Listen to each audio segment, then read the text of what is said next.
Friends ನಮಸ್ತೆ. ಇವತ್ತು ನಾವೊಂದು ಸ್ಪೆಷಲ್ ಆಗಿದ್ದು ರೆಸಿಪಿ ಮಾಡುವ ರಸ್ಮಲಾಯಿ, ಬ್ರೆಡ್ ರಸ್ಮಲಾಯಿ. ಈ ಮಕ್ಕಳ ಬರ್ತ್ಡೇಗೆ ಅಥವಾ ಏನಾದರೆ ಸಣ್ಣ ಪುಟ್ಟ ಫಂಕ್ಷನ್ ಇದ್ದರೆ ಈ ಥರ ಬ್ರೆಡ್ ರಸ್ಮಲಾಯಿ ಮಾಡಲಿಕ್ಕೆ ಸುಲಭವಾಗಿರ್ತದೆ. ಯಾರಾದರೂ ಗೆಸ್ಟ್ ಬಂದರೆ ದಿಢೀರಾಗಿ ರಸ್ಮಲಾಯಿ ಮಾಡ್ಬೋದು. ಬ್ರೆಡ್ ರಸ್ಮಲಾಯಿ ಬಹಳ ಸುಲಭ ಉಂಟು. ಹೇಗೆ ಮಾಡೋದು ಅಂತ ನಾನು ತೋರಿಸ್ಕೊಡ್ತೇನೆ, ಬನ್ನಿ ನೋಡುವ. 1 ಲೀಟರ್ ಹಾಲು ತಗೊಂಡಿದ್ದೇನೆ. ಒಂದು ಪಾತ್ರೆಯಲ್ಲಿ ಅದನ್ನು ಬಿಸಿ ಮಾಡಲಿಕ್ಕೆ ಇಟ್ಟಿದ್ದೇನೆ. ಸರಿಯಾಗಿ ಬಿಸಿಯಾಗಬೇಕು. ಅದು ಕುದಿದು ಒಂದು ಅರ್ಧ ಲೀಟರ್ ಹಾಗೆ ಆಗಬೇಕು. ಅದರಲ್ಲಿ ಸ್ವಲ್ಪ ಕೆನೆ ಬರ್ತದೆ, ಅದು ಸಹ ಅದರಲ್ಲೇ ಇರಬೇಕು. ಕೆನೆ ಅಂದರೆ ಮಲಾಯಿ. ಮಿಕ್ಸ್ ಮಾಡ್ತಾ ಇರಬೇಕು. ನೋಡಿ, ಕೆನೆ ಬಂದಿದೆ ನೋಡಿ, ಅದನ್ನು ಸಹ ಮಿಕ್ಸ್ ಮಾಡ್ತಾ ಇರಬೇಕು.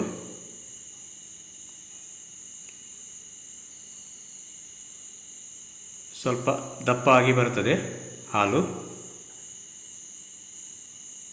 ನೋಡಿ, ನಾನು ಇದನ್ನು 1/4 ಲೀಟರ್ ಅಷ್ಟು ಮಾಡಿದ್ದೇನೆ. ಸಕ್ಕರೆ ಹಾಕ್ತಾಯಿದ್ದೇನೆ, ಒಂದು ಅರ್ಧ ಕಪ್ ಅಷ್ಟು. ಆಮೇಲೆ ಗೋಡಂಬಿ ನಮಗೆ ಎಷ್ಟು ಬೇಕಷ್ಟು ಹಾಕಿದರೆ ಸಾಕು. ಕೇಸರಿ ಒಂದು 6 ಎಸಳಷ್ಟು ಮಿಕ್ಸ್ ಮಾಡಿ ಅದಕ್ಕೆ ಅದೇ ಕಲರಿಗೆ ಬರ್ತದೆ, ಯೆಲ್ಲೋ ಕಲರ್. ನಮಗೆ ಕೇಸರಿ ಇಲ್ಲದ್ರೆ ಟರ್ಮರಿಕ್ ಪೌಡ್ರ್ ಸ್ವಲ್ಪ ಹಾಕಿದರೆ ಸಾಕು. ನೋಡಿ, ಕೇಸರಿ ಕಲರ್ ಬಂತು, ಯೆಲ್ಲೋ ಕಲರ್. ಚೆನ್ನಾಗಿ ಮಿಕ್ಸ್ ಮಾಡಿ ಇದಕ್ಕೆ ಸ್ವಲ್ಪ ಏಲಕ್ಕಿ ಹಾಕುವ. ಏಲಕ್ಕಿಯನ್ನು ಸಕ್ಕರೆ ಹಾಕಿ ಗುದ್ದಿ ಇಟ್ಟಿದ್ದೇನೆ. ಅದನ್ನು ಹಾಕಿ ಚೆನ್ನಾಗಿ ಕುದಿಸುವ. ನೋಡಿ, ಇದು ರೆಡಿ ಆಯಿತು. ಇನ್ನು ಬ್ರೆಡ್ಡಲ್ಲಿ ರೌಂಡ್ ಶೇಪ್ ಮಾಡಿ ಕಟ್ ಮಾಡುವ. ರಸ್ಮಲಾಯಿ ಅಂದರೆ ರೌಂಡ್ ಬರ್ತದೆ, ಅದಕ್ಕೆ ರೌಂಡಾಗಿ ಕಟ್ ಮಾಡ್ತಾ ಇದ್ದೇನೆ. ಯಾವ ಬೇಕಾದರೆ ಸ್ಟೈಲ್ ಮಾಡ್ಬೋದು.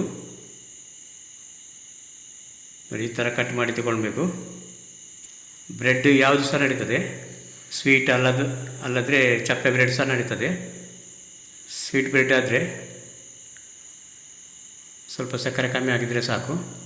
ನೋಡಿ, ರೌಂಡ್ ಶೇಪು ರೆಡಿಯಾಗಿದೆ. ಇದನ್ನು ದಪ್ಪ ಹಾಲಿಗೆ ಹಾಕುವ. ನೋಡಿ, ರಸ್ಮಲಾಯಿ ರೆಡಿಯಾಗಿದೆ, ಬ್ರೆಡ್ ರಸ್ಮಲಾಯಿ. ಇದನ್ನು ಪ್ಲೇಟಿಗೆ ಹಾಕಿ ಸರ್ವ್ ಮಾಡುವ.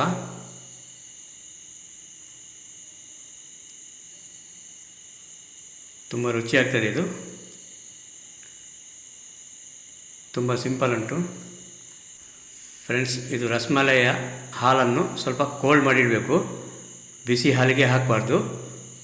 ಸ್ವಲ್ಪ ಫ್ರಿಜ್ಜಲ್ಲಿ ಇಟ್ಟು ಅಥವಾ ಹೊರಗೆ ಇಟ್ಟು ಕೋಲ್ಡ್ ಆದಮೇಲೆ ಬ್ರೆಡ್ಡನ್ನು ಹಾಕಬೇಕು.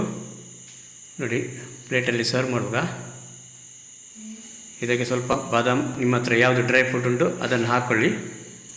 ಈ ವಿಡಿಯೋ ನಿಮಗೆ ಇಷ್ಟ ಆದರೆ ಫ್ರೆಂಡ್ಸ್ ಜೊತೆಗೆ ಶೇರ್ ಮಾಡಿ, ಲೈಕ್ ಕೊಡಿ ಹಾಗೂ ಸಬ್ಸ್ಕ್ರೈಬ್ ಮಾಡಲಿಕ್ಕೆ ಮರೆಯಬೇಡಿ.